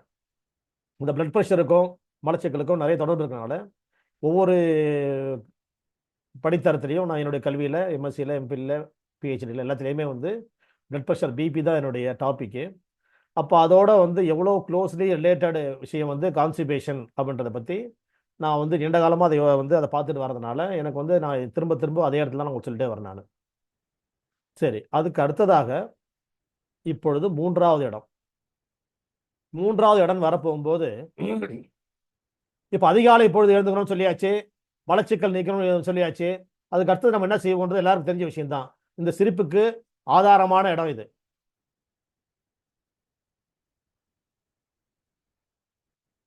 பல்வரிசை முல்லை என்றால் கன்னியிளமானே, பாடும் மொண்டாய் நான் வரவோ கன்னியிளமானே. அப்போ பல்வரிசை, பொன்னாங்கண்ணியின் பூக்களை போன்ற அழகான பல்வரிசை. இந்த பல்வரிசையை எப்படி பாதுகாத்துக் கொள்வதுன்றதுதான் 3வது அழகின் சிரிப்பினுடைய அடுத்த கட்டம். இந்த பல்வரிசை எல்லாம் வந்து ஒவ்வொரு பல்லும் ஒவ்வொரு கதை சொல்லக்கூடிய பற்கள். ஜெனட்டிக் மேட்டர் நமக்கு எப்படி இருக்குது அப்படின்ற சொல்லக்கூடிய பற்கள் தான் விஸ்டம் டீத். கடைசி 4 பற்கள் நிறைய பேருக்கு முளைச்சிருக்காது, பாதி பேருக்கு முளைச்சிருக்குமான்னு தெரியல, நிறைய பேருக்கு அது முளைக்கலன்னு சொல்றாங்க. அந்த பற்கள் அது வந்து என்ன ஆகும்னா 20 வயசு 30 வயசுக்கு மேலாம் கூட வளரும். வளர போகும்போது அது தேவையில்லாத பல்லு அப்படின்னு சொல்லிட்டு டாக்டர்கள் பிடிங்க எடுத்துருவாங்க.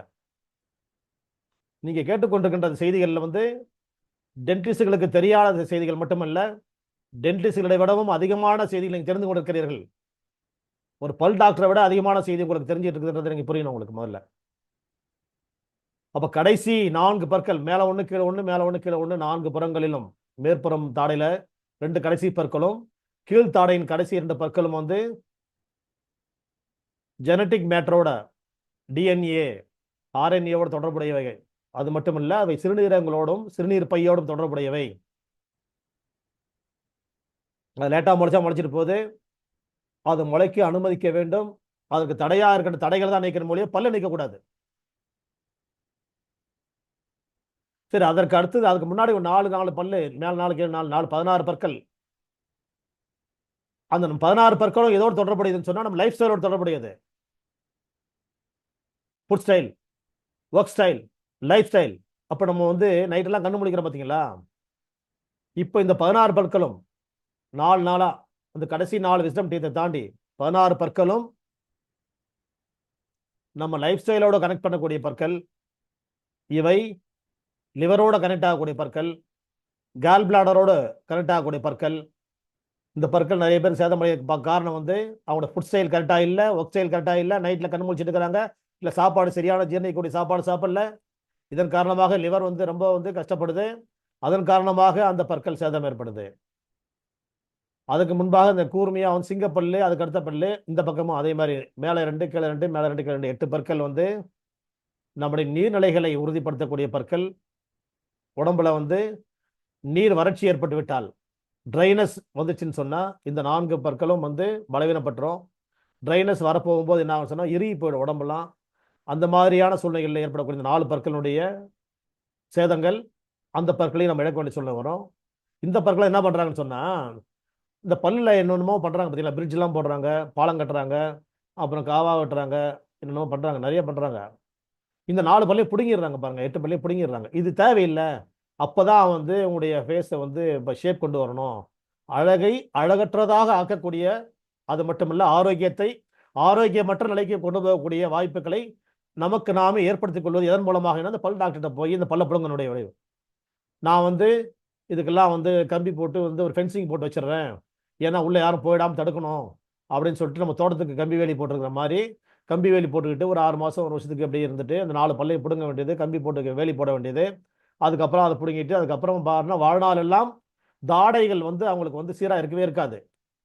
தாடைகள் சீராக இருக்கணும்னா 32 16 16 32 பற்களும் மேல் தாடை கீழ் தாடையும் வந்து ஒழுங்காக அவை சீராக இருக்கணும்னு சொன்னா இந்த பற்கள் இருக்கணுங்க. தானாக வந்து விபத்தில் அடைஞ்சு உடஞ்சி விழுறது வேற, தானா கரண்டு விழுந்துறது வேற. நாமளா பிடுங்கி எடுக்கிறது, சொத்தப்படாத பிடுங்கி எடுக்க கூட தானா போயிடும் அது அப்புறம். சரி, ஆனா அந்த தேவையில்லை நல்லா இருக்கிற பல்லையும் பிடுங்க எடுக்கிறோம் பார்த்தீங்களா, இது தேவையில்லாத பல்லுன்னு சொல்லி. இல்லை நான் அழகாக்கி கொள்ள போறேன், முக சீரமைப்பு நிபுணர்கிட்ட போயிருக்கிறேன், பல் சீரமைப்பு நிபுணர்கிட்ட போயிருக்கிறேன் அப்படின்னு சொல்லிட்டு நம்ம போறோம்னு சொன்னா நம்ம தப்பு, அது அவங்களோட தப்பு இல்லை. நம்ம பல் டாக்டர் இருந்தாலும் நம்ம அதான் செய்வோம், வந்தோடனே பிடிங்கிறதுல தான் பார்ப்போம். நம்ம மரத்தை, நம்ம தோட்டத்து மரத்தை பிடுங்கிறதுக்கு அவங்க யாரு? யோசிக்கணும். அப்போ அது இல்லாமல் எப்படி அழகுபடுத்திக் கொள்வது? அதற்கான ஏற்பாடு இருக்க போகும்போது, இல்லைன்னா தானே இருக்குன்னு போகும்போது அந்த இடத்த விட்டு ஏன் அடுத்த இடத்துக்கு நம்ம போகணும்? பல்லை அழகாக வந்து நம்ம வச்சுக்கணும். பல்லு அழகாக இருந்தால் நாம் அழகாக இருக்க முடியும். முகம் அழகாக இருக்கும், முகம் தான் நமக்கு எது அடையாளமே. அப்போ அந்த இடத்துல வந்து நம்ம போய் பிடுங்கி எடுத்துறோம்னு சொன்னால் இது பல் வரிசை மட்டுமல்ல, எலும்பு மண்டலத்தையும் தாக்கும், அதை தொடர்ந்து நரம்பு மண்டலத்தையும் தாக்கும். நர்வஸ் சிஸ்டம் ஃபெயிலியர் ஆக போகும்போது பெரிஃபரல் நர்வஸ் சிஸ்டம் டோட்டலாக ஃபெயிலியர் ஆகிடுச்சுன்னு சொன்னால் சென்ட்ரல் நர்வஸ் சிஸ்டத்துக்கு ஒர்க் அதிகமாகிடும். அப்போ சென்ட்ரல் நர்வஸ் சிஸ்டமும் ஃபெயிலியர் ஆகிடுச்சுன்னு சொன்னால் நாளைக்கு பேரலைஸ்டு அப்படின்ற இடத்துக்குலாம் கொண்டு போயிடும். சீக்கிரமாக படுத்த படுக்கையே ஆக்குவதற்கான வாய்ப்பு. இப்போ பல்லில்லாத வந்து எப்படி போகும்போது பொக்கை வாய் எப்படி இருக்குன்றது நமக்குலாம் தெரியும் இல்லையா? அதெல்லாம் தாண்டி நம்ம வந்து செயல்பாடுகளே செயல்பட முடியாத இடத்துக்கு நம்மளை கொண்டு போய் சேர்க்கக்கூடிய அந்த வழிமுறைகள் தான் இந்த பல்ல நல்லா இருக்கிற பல்ல பிடுங்கிறது. சரி, முன் வரிசையில் இருக்கக்கூடிய 2 பற்கள் முத்து பற்கள் மொச்சக்கொட்டை மாதிரி 2 மேலே கீழே கீழே வந்து சின்னதாக இருக்கும், மேலே 2 பெருசாக இருக்குது. இவையெல்லாம் வந்து கீழ் வரிசை எல்லாம் இதயத்தோடு தொடர்புடையவை, மேல் வரிசை வந்து நுரையீரலோடு தொடர்புடையவை. பிறக்கின்ற பொழுது நம்ம வந்து எப்படி நமக்குள்ள உயிரோட்டத்தை கொடுக்குதோ அதே மாதிரி கீழ்ப்பற்கள் ரெண்டும் ரத்த ஓட்டத்தை கொடுக்குதோ அது ரெண்டும் ரத்த ஓட்டத்தையும் சக்தி ஓட்டத்தையும் நமக்குள்ள நிலைபெற செய்யக்கூடிய 4 பற்கள், முன் 2 பற்கள், மேலே கீழே 2 பற்கள். இதெல்லாம் வந்து ஸ்டூடெண்ட்ஸுக்கு சொல்ல தர வேண்டிய செய்திகள். நீங்கள் எல்லாமே ஸ்டூடெண்ட்ஸாக இருக்கிறனால தான் உங்கள்கிட்ட நான் அதை பற்றி பேசிகிட்டு இருக்கிறேன். நீங்கள் எல்லாம் பேஷண்ட்ஸ் கிடையாது, ஃப்ரெண்ட்ஸ் கிடையாது, நீங்கள் ஸ்டூடெண்ட்ஸாக தான் நினச்சி பேசியிருக்கிறனால இந்த செய்திகளை ஸ்டூடெண்ட்ஸுக்கு சொல்லித்தரதுக்கு முன்னாடியே நான் உங்களுக்கு சொல்லி தந்துட்டு இருக்கிறேன். இந்த மாதிரி இந்த பற்களாக இருக்குதுன்னு சொல்லியாச்சு, ரைட்டு. இந்த பல்லை எப்படி சீரமைத்துக் கொள்வது அப்படின்னு சொன்னால், நாம் அன்றாடம் வந்து கால் எழுந்தோன்னா பல் தொடக்கிறது, கால் தூங்கி எழுந்துக்கிறது முதல் மேட்ரு. ரெண்டாவது டாய்லெட் போயோ வருதா இல்லையான்னு பார்க்குறது ரெண்டாவது மேட்ரு. கட்டாயமாக பார்த்து தான் ஆகணும். அவன் எப்போனாலும் வரட்டும் பார்த்துலான்ற மாதிரி விட்டு வைக்க முடியாது. அதை வர வைக்கணும். வரலன்னு சொன்னால் என்ன எப்படி வர வைக்கணும், ரெண்டாவது மேட்ரு. மூணாவது மேட்ரு பல் துலக்கிறது. பாத்திரம் துலக்கி காப்பி போகிறதுக்கு முன்னாடி பல் துலக்கணும். பெட் காப்பி இல்லை, முதல்ல பாத்திரம் துலக்கி காப்பி போட்டு குடிச்சிட்டு தான் பல் விளக்கணும்னா அது அப்புறம். ஆனால் வந்து பல் துலக்க வேண்டும் என்பது நம்ம எல்லாருக்கும் தெரிஞ்ச கட்டாயமான விதி. எத்தனை பேர் பல் விளக்காமல் இருக்கிறாங்க? பல் விளக்கலைன்னு சொன்னால் உள்ளுறுப்புகளை எல்லாம் பாதிப்பை வந்து ஏற்படுத்தணும். இது வந்து செரிமான மண்டலத்தை போய் தாக்குது. டைஜஸ்டிவ் சிஸ்டம் ஃபுல்லாக வந்து ஃபெயிலியர் எங்கே ஆரம்பிக்குதுன்னா மவுத்தில் தான் ஆரம்பிக்குது. மவுத்தில் வந்து நமக்கு வந்து அந்த பல் இடுக்குகள் எல்லாம் போய் சேரக்கூடிய கழிவுகள், அந்த உணவுப் பொருட்கள் கழிவுகளாக மாறி அந்த பற்களை சேதப்படுத்துவது மட்டும் இல்லாமல் அது தொடர்பான உறுப்புகளோடு தொடர்புடையதாக இருக்கின்றது முக்கியமான செய்தி. இப்போ அந்த பல்லு மட்டும் டேமேஜ் இல்லை, அந்த பல்லோடு தொடர்புடைய எந்த ஆர்கன் ரிலேட்டட் ஆர்கனோ அந்த ஆர்கனும் அங்கே வீக் ஆகிட்டு வருது, டேமேஜ் கண்டிஷன் ஆகிட்டு வருதுன்றதை புரியணுன்றது ஒன்று. ரெண்டாவது, இதற்கு அடுத்தது பல்லை எப்படி பராமரித்துக் கொள்வதுன்னு சொன்னால் அன்றாடம் காலையில் பல் விளக்குறது அப்படின்றது வந்து நம்ம எல்லாருக்கும் தெரிஞ்ச செய்தி. அதுவே நிறைய பேர் விளக்கலன்னும் போது அந்த இடத்துலயே முதல்ல ஃபில்லப் பண்ண வேண்டியதாக இருக்குது முதல்ல. அப்போ ஃபஸ்ட்டு பல் விளக்கணும். சரி, ரெண்டாவது எப்பெல்லாம் பல் விளக்கணும்? ஒவ்வொரு உணவுக்கு பிறகும் பல் விளக்கணும். நம்மளுக்கு முன்னோர்கள் நம்ம சொல்லி கொடுத்துருக்காங்க, பல்லு குச்சி கையில் வச்சுக்கணும் பல் விளக்கணும்னு சொல்லுது. ஆளும் வேலும் பல்லு குருதி, நாலும் ரெண்டும் சொல்லு குருதின்ற ஒரு பழமொழி இருக்குது. ஆளும் மறுத்து வேலை மறுத்து குச்சிகள் எல்லாம் உடைச்சி பல் துலக்க கற்றுக்கொள்ள வேண்டும் என்பது முன்னோர்கள் நமக்கு காட்டிய வழிகாட்டு முறைகள். அதே மாதிரி இன்னொரு வழிகாட்டு முறை இருக்குது. நபிகள் நாயகம் அவர்கள் ஒவ்வொரு தொழுகைக்கு போகும்போதும் பல்குச்சி கொண்டு பல்லை துளக்கி விட்டு வாய் கொப்பளித்து விட்டு தான் வந்து அவங்களை துப்புரவு செய்து விட்டு தொழுகைக்கு சென்றார்கள் என்ற ஒரு செய்தியும், குறிப்பாக படுக்கைக்கு போகின்ற பொழுது அவர்கள் பல் துளக்கி விட்டு தான் படுக்கைக்கு சென்றிருக்கிறார்கள் என்ற செய்தியும் நாம் வந்து கூடுதலான செய்தி. நம்ம ஒன்று பின்பற்ற வேண்டிய ஒரு முக்கியமான செய்தி. நம்ம வந்து காலை எந்திரிச்சோன்னு மட்டும் பல் வைக்கிறது இல்லை, படுக்க போகும்போது தூய்மைப்படுத்தப்படுத்தணும்னு சொன்னால் அந்த உணவு இடுக்குகளை போய் சேரக்கூடிய பல்லிடுக்குகளில் சேரக்கூடிய உணவுகள்லாம் வந்து நாளைக்கு வந்து பாய்சனாக மாறி அந்த பல்லையும் கெடுத்து ஈரையும் கெடுத்து முகத்தையும் கெடுத்து உடம்புக்குள்ளேயும் கெடுத்துட்டு இருக்குன்றது நம்ம புரியாத ஒன்று செய்தி ஒன்றும் இல்லை. யோசிச்சு பார்த்தா நம்ம புரிஞ்சிடும் அது.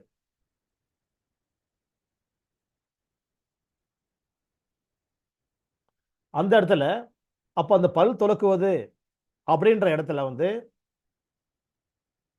கூடுதலான பல் துலக்கும் வேலைகளை நம்ம எடுத்துக்கணும் கையில். அதை யோசிச்சு பார்க்கணும் நம்ம. அப்போ ஒவ்வொரு வேலையும் பல் குச்சி கொண்டு பல் துலக்கினால் பல்லை சீராக வைத்துக் கொள்கின்றோம் ஒன்று. ரெண்டாவது,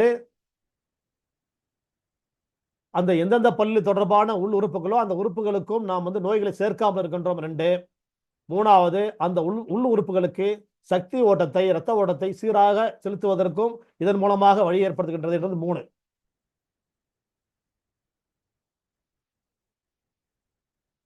வாய்ஸ் கேட்கலன்னு சொல்றாங்களே, கேட்கலையா உங்களுக்கு? ஆடிபிளா இல்லையா?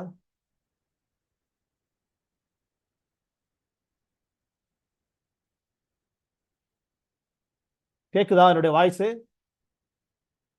கேக்குதா? சார் கேக்குது சார். சாட் தான் பண்ண சொல்றேன். நரேஷ் எஸ் சார் சொல்லிட்டாரு. ஓகே, கேக்குது. யாருக்கும் கேட்கலன்னா உங்களுடைய சிஸ்டம்ல உங்க டிவைஸ் தான் சரியா இல்லைன்னு பாருங்க. ஓகே, இப்போ இந்த பல்லை வந்து சீராக வைத்துக் கொள்வதற்கு ஒவ்வொரு வேளையும் பல்குச்சி கொண்டு பல்லை துலக்கினால் அந்த பல்லு குச்சியில இருக்கக்கூடிய சாறுகள் பல்ல இறங்க போகும்போது பல் நோய்களுக்கு மட்டுமல்ல மருந்து, பல் ஈறுகளை பலப்படுத்துவதற்கான மருந்து அதில் இருக்குது. அதே மாதிரி உள்ளுறுப்புகள் எந்த உறுப்புக்கு போகணுமோ அந்த உறுப்புகளுக்கான மருந்தும் அதில் இருக்குது. ஏன்னா 2 விதமான சுவைகள் பல்குச்சியில் இருக்குது. ஒரு சுவை வந்து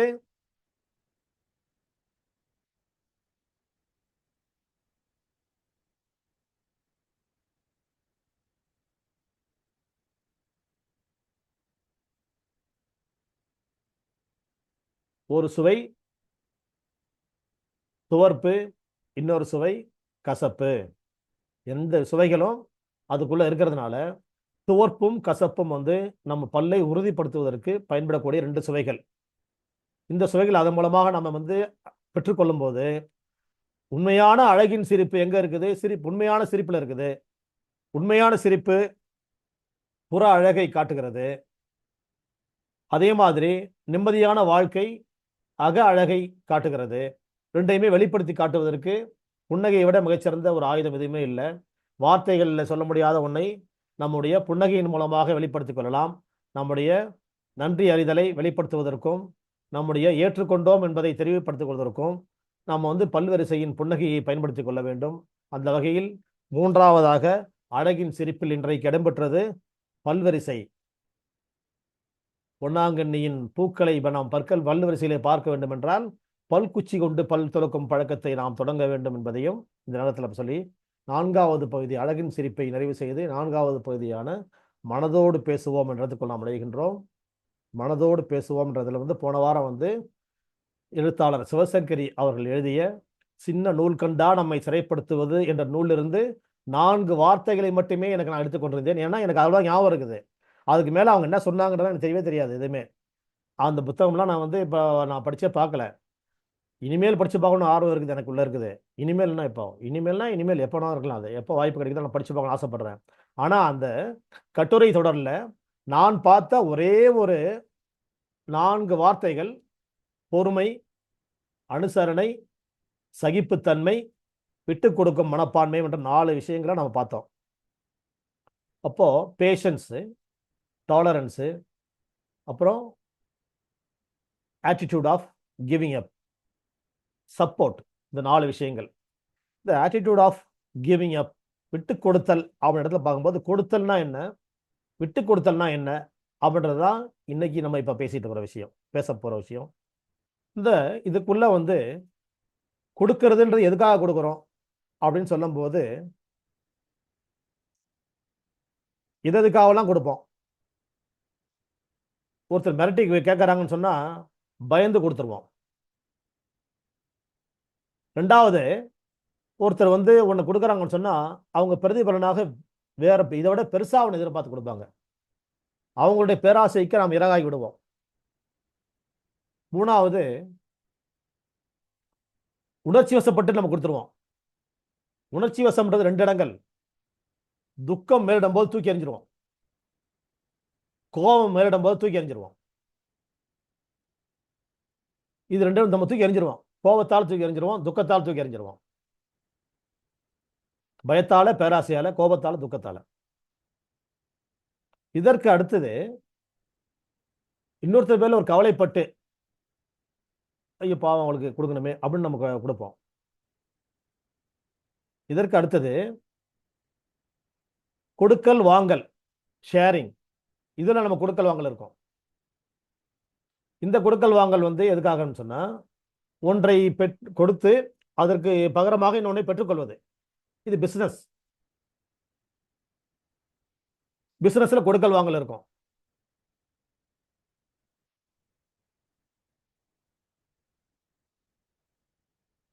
இந்த பிசினஸ்லையும் கொடுக்கல் வாங்கல் இருக்கின்றது. நியாயமான வந்து நம்முடைய அன்றாட தேவைகளை உலகத்தில் வந்து நம்ம பூர்த்தி செய்து கொள்வதற்கான ஏற்பாடு. இதற்கடுத்து காதல் பரிமாற்றம். இந்த காதல் பரிமாற்றத்தில் வந்து அதே மாதிரி வந்து குடும்ப உறவுகள், இதுலேயும் வந்து நம்ம ஷேரிங் தான். இது அன்பு பரிமாற்றம். முதல்ல சொன்னது வியாபார பரிமாற்றம், வணிக பரிமாற்றம். இது அன்பு பரிமாற்றம். இதெல்லாம் வந்து கொடுத்தல் அப்படி இடத்துல வரக்கூடிய 7 செய்திகள். 8வதா வரக்கூடியதுதான் வந்து விட்டு கொடுத்தல்.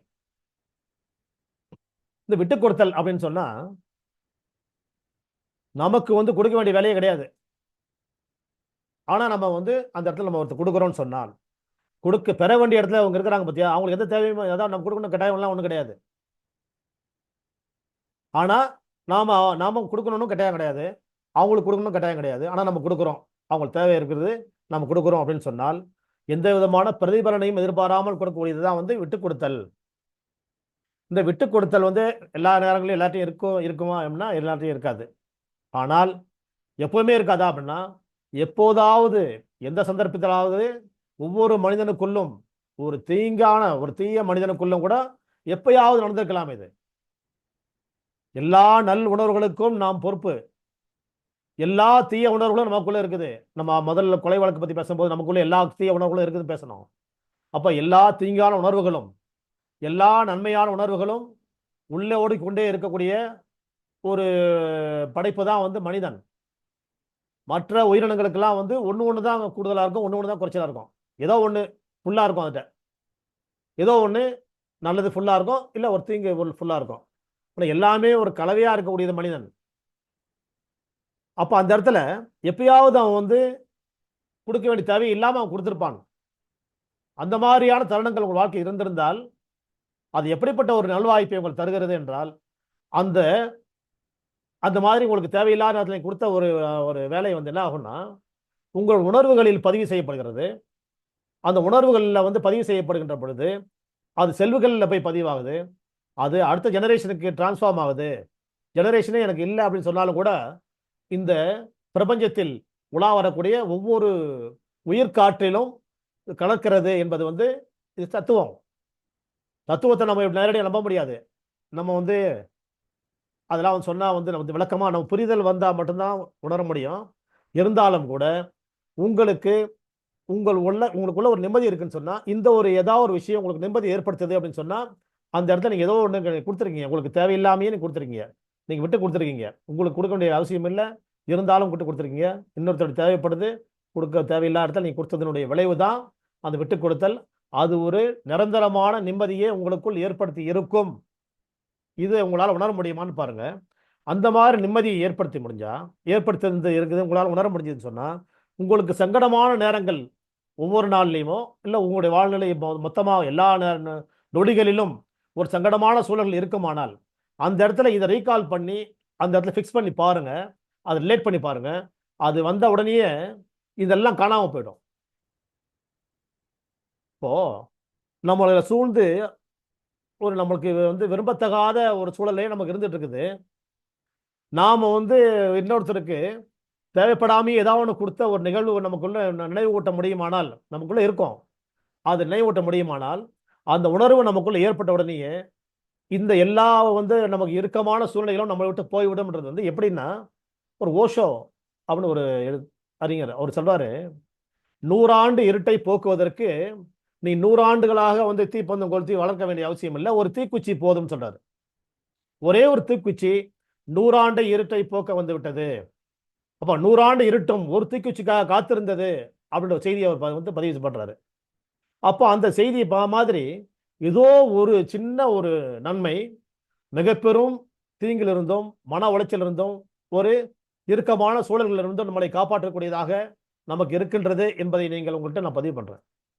இன்னொரு உதாரணம் வந்து இந்த மாதிரி நமக்கு தேவையெல்லாம் கொடுக்கறது வந்து தாய்ப்பால் கொடுக்குற தாய்மார்கள் இந்த ஒப்பிடலாம் அந்த இடத்துல. அப்போ அந்த மாதிரி தாய்ப்பால் கொடுக்குறவங்க வந்து அவங்களுக்கு தேவையில்லை. அவங்க தாய்ப்பால் கொடுக்கறதுனால அவங்களுடைய உடல் கட்டமைப்பு, உடலுடைய ஆற்றல், உடலில் சேமிப்பு இருக்கக்கூடிய ரத்தம் இதெல்லாமே செலவாயிடுது. நன்மைகள் கிடையாது, அவங்களுக்கு செலவு தான் ஆகுது. ஆனாலும் கூட அந்த மாதிரி கொடுத்ததன் காரணமாக தான் இன்றைக்கு வந்து கோடானும் கோடி ஆண்டுகள் உலகம் நடைபெற்று கொண்டே இருக்கிறது. அதான் இறைவன் எப்படி சொல்றான், 70 தாய்க்கும் மேலான அன்புடையவன். 70ஓ 70,000மோ தெரியாது, அவ்வளவு தாய்களுக்கு நிகரானவன் நான் படைத்தவன் சொல்றான். அந்த மாதிரி தாய்க்கு நிகராக யாருமே இல்லை. அப்படிப்பட்ட ஒரு தாய்மை நிலை தான் இதோட ஒப்பிடணும்னு சொன்னா விட்டு கொடுத்தல், இந்த ஆட்டிடியூட் ஆஃப் கிவிங் அப் அப்படின்ற ஒரு வார்த்தைக்கு பொருள் சொல்லணும்னா அம்மாவை தவிர வேறு யாருமே இல்லை. அம்மாக்கள் நினைச்சிருந்தா கழுத்து பிடிச்சி போட்டுடலாம், எப்போ பிடிச்சி போட்டுடலாம், மூக்கை பிடிச்சி போட்டுருந்தா போட்டுடலாம், காணாமல் போயிருப்போம், நம்ம எல்லாம் பேசிட்டு இருக்க முடியாது. அப்படியெல்லாம் இல்லாமல், அவர்களுக்கு எந்த தேவையும் இல்லாமல் அவர்கள் காப்பாற்றி வழிவிட்டதன் காரணமாக தான் இன்றைக்கு நாம் நடைபோட்டுக் கொண்டிருக்கின்றோம் என்ற ஒரு நிகழ்வையும் இங்கே வந்து இந்த விட்டு கொடுத்தல் அப்படின்றதோடு நான் பதிவு பண்ணுறேன். இந்த விட்டு கொடுத்தல் அவங்களுக்கு எந்த தேவையும் இல்லாமல் விட்டு கொடுத்தலுடைய விளைவுதான் இன்றைக்கு உலகம் உய்வித்துக் கொண்டிருக்கிறது, நடந்து கொண்டிருக்கின்றது. இந்த மாதிரியான செய்திகள் உங்களுக்குள் உயிர் ஆற்றலை அதிகப்படுத்தக்கூடிய செய்திகளாக இருக்கும் என்பது என்னுடைய நம்பிக்கை. நிச்சயமாக இந்த நம்பிக்கை வந்து உங்களுக்கு பொருந்தி வருதான்னு பாருங்க, உங்க மனசோடு இது பேசுதான்னு பாருங்க. அதே மாதிரி இந்த உணர்வுகளை பற்றி பேச போகும்போது நம்ம வந்து ஒரு ஒரு விஷயத்துக்குள்ளேயே உள்ள அழுத்தி வைக்க போகும்போது நம்ம ரத்த ஓட்டமும் அதை தொடர்ச்சியாக வந்து நம்ம உடம்பு ஆற்றலும் எப்படியெல்லாம் மாறுது அப்படின்னு சொன்னா நம்ம வந்து ஒவ்வொன்றா சொன்னோம். அந்த பேராசையெல்லாம் பற்றி பேசணும், கோபத்தெல்லாம் பற்றி பேசணும். இப்போ கோவப்படும் போது இந்த ஆற்றல் என்ன பண்ணுதுனாக்க மேலே அப்படியே மேலே தூக்கி பீக் போயிடுது. பீக்கு இந்த ஆற்றல் போகுது, ரத்தமும் மேலே பீக்கு போகுதுன்றதை அப்படிலாம் உணர முடியும். ஏன்னா கோவத்தில் ஒருத்தன் குதிப்பான். அதே மாதிரி பயத்தில் வந்து கீழே போயிடும். பயத்தில் அப்படியே ஒடுங்கி போயிருப்பான். பீதி, ரொம்ப ஒரு பீதி. நம்ம கூட இருக்கவங்கள ஒருத்தன் கொலை பண்ணிட்டு போயிட்டான், நம்ம எப்படிப்பட்ட பீதி இருக்கும்? ஒரு மாணவி கற்பழிக்கப்பட்டு விட்டால் நம்ம எப்படிப்பட்ட பீதி நம்ம அவங்க ஃபேமிலிக்குள்ள இருக்கும்? அப்படிப்பட்ட பீதி வரப்போகும்போது அந்த ரத்த ஓட்டமும் சக்தி ஓட்டமும் கலைஞ்சு போயிட்டே இருக்கும். அதிகப்படியான மகிழ்ச்சியில வந்து எப்படி கோவத்துல ரத்தம் மேல் நோக்கி போகுதோ அதிகப்படியான மகிழ்ச்சியில வந்து அந்த ரத்த ஓட்டம் வந்து கீழே இறங்க ஆரம்பிச்சிருது. Down stream.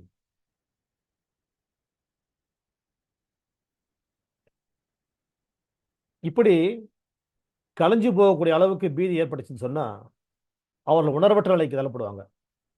இப்போ conscious, subconscious, unconscious, super conscious state இதுக்குள்ள வந்து அவங்க இடம் மாறி தடம் மாறி அந்த எண்ண ஓட்டங்கள் ஓடிட்டு இருக்கும்ன்றது வந்து ஒரு ஆழமான செய்தி. இந்த செய்தி இந்த இடத்துல நம்ம சொல்லி வைக்கிறேன். இதை பற்றி நம்ம வந்து இப்போ பேச வேண்டிய அவசியம் இல்லை. இந்த இடத்துல தெரிஞ்சு வச்சுக்கிட்டோம்.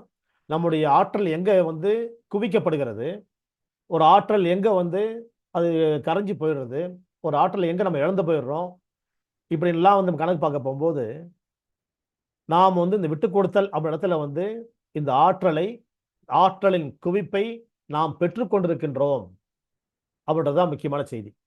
ஆற்றலை நாம் பெற்றுக்கொள்வதற்கு நாம வந்து நம்மளை அறியாமல் கொடுத்துருப்போம். அது வந்து நம்முடைய உடம்பின் உணர்வின் அப்போ என்ன ஓட்டங்களையும் இல்லை உடம்புல என்னென்னலாம் வந்து நமக்கு செயல்பாடுகள் இருக்கோ அத்தனை ஓட்டங்களையும் சீரான பாதையில் செலுத்துவதற்கு இந்த விட்டு கொடுத்தல், இந்த ஆட்டிடியூட் ஆஃப் கிவிங் அப் அப்படின்ற ஒரு செயல் நமக்கு வந்து நம்மளெல்லாம் உய்வித்துக் கொண்டிருக்கிறது. நம்முடைய ஆயுளில் ஆரோக்கியத்தை நிலைபெற வைக்கிறது. நாம் வந்து இன்னொருடைய தேவையில்லாமல் நம்முடைய தேவையெல்லாம் நிறைவேற்றிக் கொள்வதற்கு இது பயன்படுகிறது என்ற செய்தியை பதிவு செய்து நிறைவு செய்கின்றேன். நன்றி அன்பிற்குரியவர்களே.